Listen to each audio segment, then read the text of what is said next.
What happened, Rocksteady? You have one of the best game series of all time in your pocket, and then you decide to make this? Why? Just why? Can we talk about Suicide Squad Kill the Justice League for a hot minute? I have a lot to say as a Batman Arkham fan who was there close to the beginning, and how the studio who made that made this.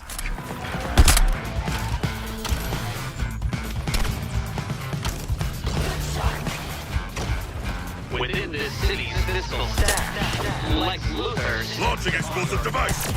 The Arkham games are some of my favorite games of all time, and they made me fall in love with Batman. I still play them to this day. Now, I want to be clear. I adore Rocksteady for what they have made and the influence they have had in the game industry. But I also want to point out a few things they did here and how this game really makes me feel a bit betrayed as a player.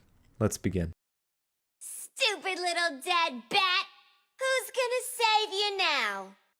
The only reason we're talking about this right now is because this is a Rocksteady game set in the Arkham universe. If it wasn't, I would have never even learned about this game. I might have seen it randomly somewhere, but it would have quickly been forgotten about because of what the game is on its own. All this begs the question as to why they made a game like this in the first place. All I could find out was how this game was redeveloped quite a few times, and how this new Rocksteady started to do things, and the big guys upstairs won the battle for making a game for money more than anything else. How the Unbroken Studio assisted Rocksteady with this game, and how the co-founders Jamie Walker and Sefton Hill, forgive me if I mispronounced that, left the company and started another mid-development of Suicide Squad. There was speculation of Rocksteady making a Superman game after the Arkham series, but that was quickly debunked. Anyway, it looked like Rocksteady was kind of forced into it, like how Redfall happened, which sucks, and no one really wins. By the way, a quick side note, remember how in the Arkham Origins ending of the game, Waller comes out to Deathstroke and tries to recruit him for the Suicide Squad? I just like how that connection finally happened. Now, I did see on the wiki that the Deathstroke in Arkham Origins is a fake Deathstroke, or at least one from another universe, and the one in Suicide Squad is the real one. Just another tidbit for you. Before we move on, I want to talk about Kevin Conroy. He was and will always be the voice of Batman, just as Mark Hamill will always be the voice of Joker. Sadly, Kevin died November 10th, 2022. He did some voice acting for a couple more Batman things that have yet to be released, but as far as right now, Suicide Squad is his final performance. Now, I know it's not anyone's fault this happened, but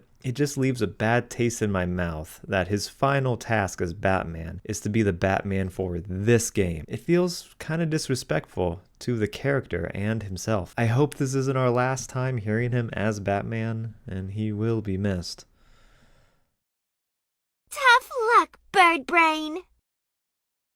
Let's take a look at the graphics between the two games. You can tell the amount of dynamic lighting and level of detail in Arkham Knight greatly dwarfs that of Suicide Squad. Just take a look at the water and how the light reflects off it in both games. Look at all the neon signs and other lights shooting out at you, and just the amount of color you see in Arkham Knight's world, and how there is such a lack of it in Suicide Squad. Walk down the streets of Gotham City and look at the details on each and every building, how there are objects you can interact with like newspapers flying around, and how each section of Gotham is obviously different with different shops with the ability to peek into them. Notice how we can hear what people around you are saying and how it changes as the story progresses. Now look at Suicide Squad and how they don't really have much if any of that. I get Metropolis is a different place, and with all the fighting and multiplayer stuff going on, maybe there isn't enough processing power to make something like Gotham, but geez, man. I do like the ever-looming Brainiac in the background though. That is pretty cool. Now let's take a look at the character models. The photos seen here are around the internet comparing the Harley Quinn from Arkham Knight to the Suicide Squad's version. Now, to be fair, it has been mentioned the model on the left is the ultra high settings with mods model of Harley Quinn, and the version on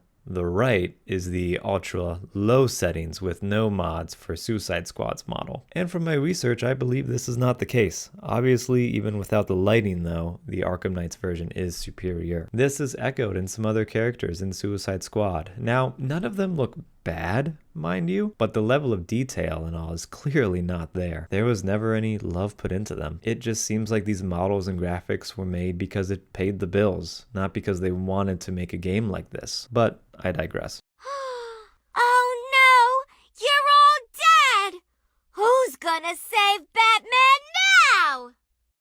As the Arkham series pioneered single-player combat and their detective vision changed stealth games and set a standard, very few games can say they had that much of an impact. I loved the free-flow combat and come to miss it when playing games like the latest Spider-Man series. Now, the Batmobile was okay in Arkham Knight. It was epic that we got to ride in the Batmobile, and they did make it more than just a gimmick in the game, but the combat and racing was just never really for me. Now granted, I have not really played Suicide Squad, so I can't really compare the two fairly, but from other reviews and from what I've seen, it's basically boring and very repetitive, the gameplay. There is so much happening on screen, really trying to keep you engaged with all the colors and sounds and trying to hit that dopamine when something happens, you get positive feedback from it. And with a world so big, but with really nothing to do in it, but what you have already done 5 times, I don't know why I would keep playing it. To me, it's a lot, and I feel betrayed repeating the same missions again and again. I've never really liked multiplayer games like this. I'm more of a couch gamer, playing games like Mario Party with friends. Anyway, I don't have much to say about this because I haven't played it and I don't want to overreach and make stuff up, so let's move on. When you see my puddin', tell him Holly sent ya. And she says hi.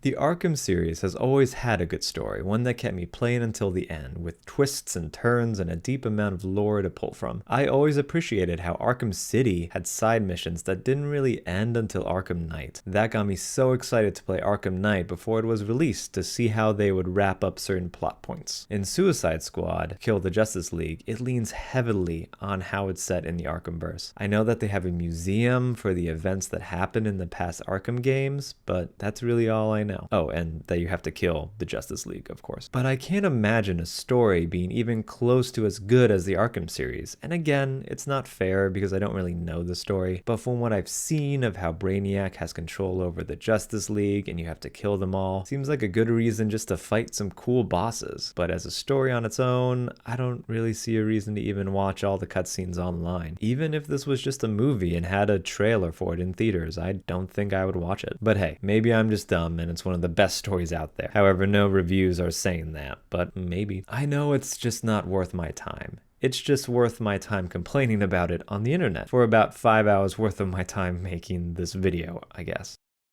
Bye-bye,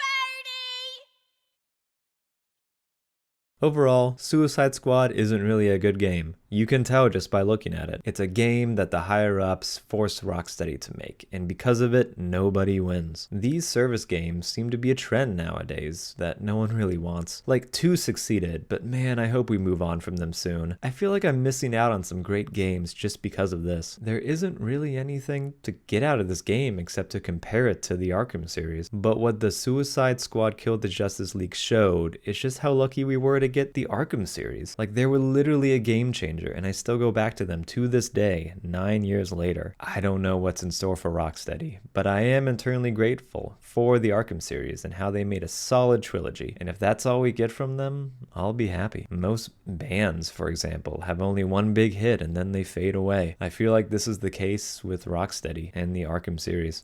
Alright, I think that about wraps up what I wanted to say about the Suicide Squad, Kill the Justice League, and the Arkhamverse. Thanks for watching. You've heard me ramble about this for the whole video. Let me know what you think about the Suicide Squad and the Arkham series. I'd honestly love to hear it. And finally, don't forget to take care of yourself, okay? I'll see you next time. Who's gonna fight crime now? Robin?